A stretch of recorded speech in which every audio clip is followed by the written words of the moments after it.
Sarap. Itadakimasu.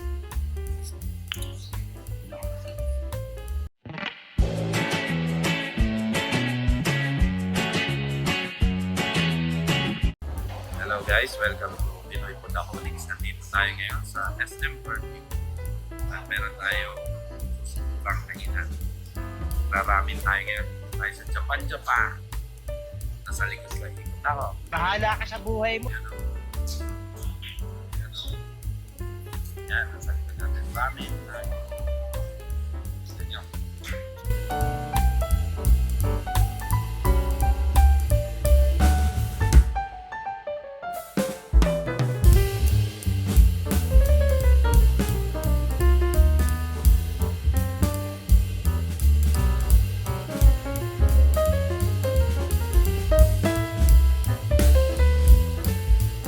Yan, nakita nyo? Nakikita nyo rin paano ginagawa ko.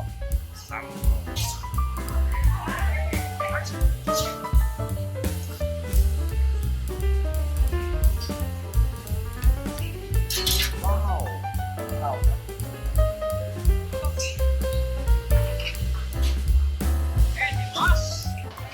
Yan. So, dito tayo kakain. So, mamaya. A few moments later. Yan, dito tayo sa loob. Paano tayo dito? Ito na. Yan. Order na tayo.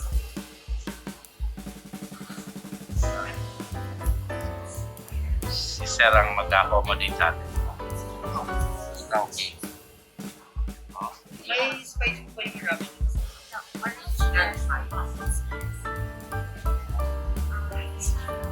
Pork ng karaage, at saka yung Gyoza. Gyoza. 5 pieces. Okay guys, nandito tayo sa Ramen Nagi. Dito sa SM World. So, testing natin yung kanilang ramen. Siyempre, nailan din ang mga spicy. So, tingnan nyo, makikita nyo rito yung mga ano nila. Yan.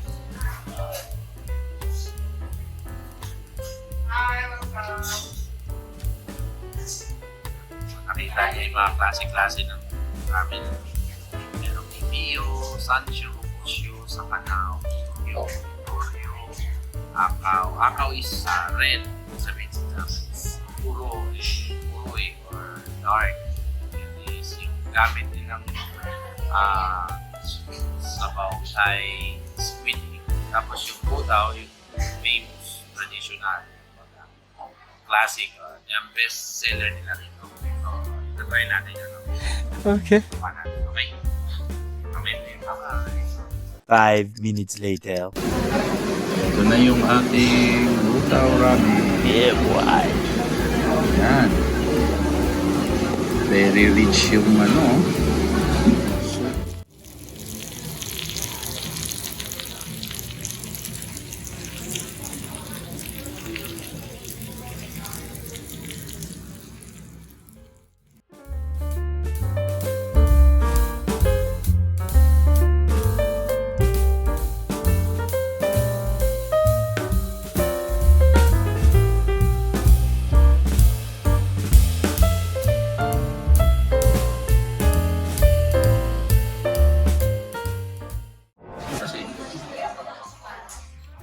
Tikman na natin. Ang butaw na. Wow. Very rich ang sabaw. Ano natin? Siya.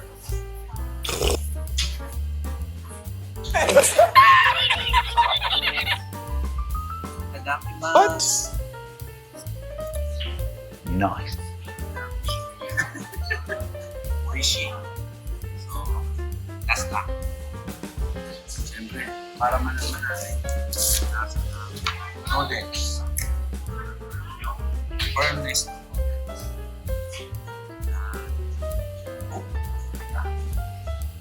Sa ilalim.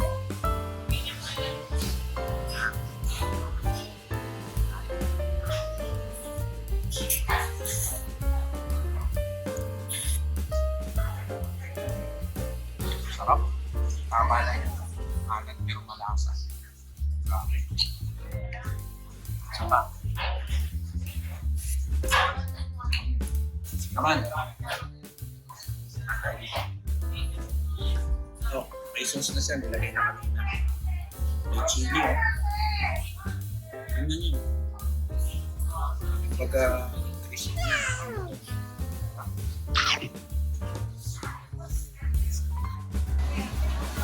Dahan-dahan lang tayo kasi makitin.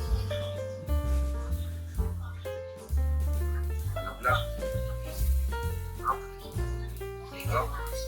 Suka. Sarap.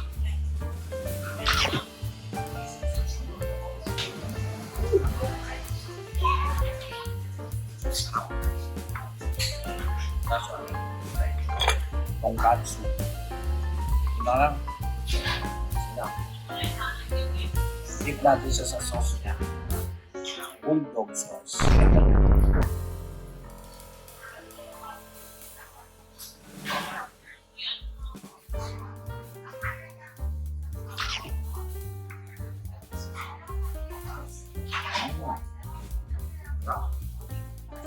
Lambot tama.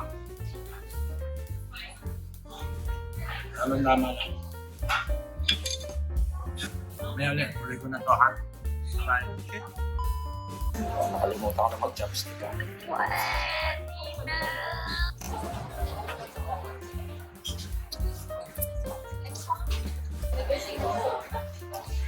Walang What is that? usually nilalagay ang push notes.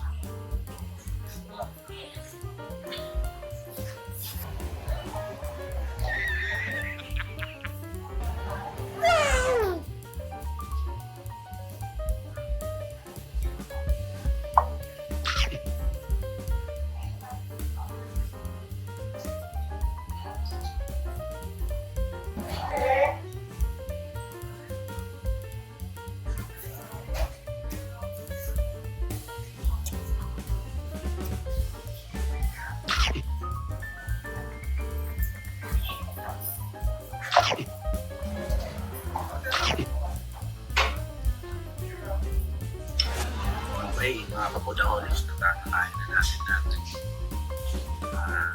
So, mix natin ito. Pero marami pa talaga. Hindi ko naman na-i-order kasi Hindi totoo yan. sobrang ito pala ang busog na.